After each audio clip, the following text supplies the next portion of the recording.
The Flammpanzer I was an improvised German self-propelled flamethrower based on the chassis of the light tank Panzer I version A. This vehicle was created by the soldiers of the 5th Light Division, which was part of the Afrika Korps. The modification involved replacing one of the two standard MG-13 machine guns with a Flammenwerfer 40 flamethrower. The Flammenwerfer 40, originally a portable infantry backpack flamethrower, was mounted on the tank to support infantry in destroying fortified enemy positions. The flamethrower had a limited range of about 25 meters, with fuel stored in tanks mounted at the rear of the vehicle, which increased the risk of explosion if hit. The Flammpanzer I saw use during the fighting for Tobruk in 1941, where the Afrika Korps, led by Erwin Rommel, conducted intensive operations against Allied forces, defending this strategic port city. Tobruk was a key point in the North African campaign, and the German forces sought to break through fortifications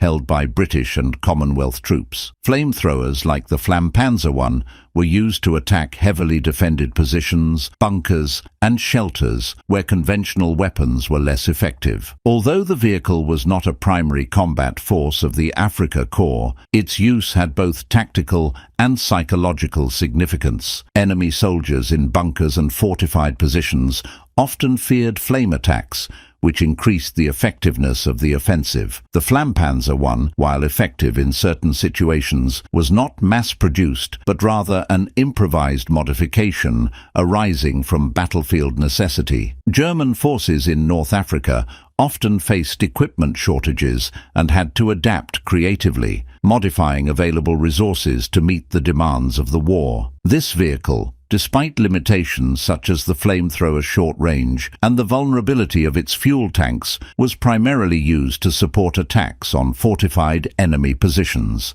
However, the Flammpanzer I was deployed in limited numbers and in specific operations, like the battles in North Africa. Panzer I's version A chassis, on which the Flammpanzer I was based, was already outdated by the outbreak of the war. The Panzer I was a light tank originally designed primarily for crew training, armed only with machine guns. Its battlefield role was limited, so the Germans often repurposed these tanks for specialized tasks, as seen with the Flammpanzer I's. The battles for Tobruk and other engagements in North Africa demonstrated that improvised solutions like this self-propelled flamethrower were sometimes essential in the harsh desert conditions. Despite its limited effectiveness and numbers, the Flammpanzer I became one of many examples of German ingenuity during World War II. Its use in the battles for Tobruk reflected the German efforts to adapt available resources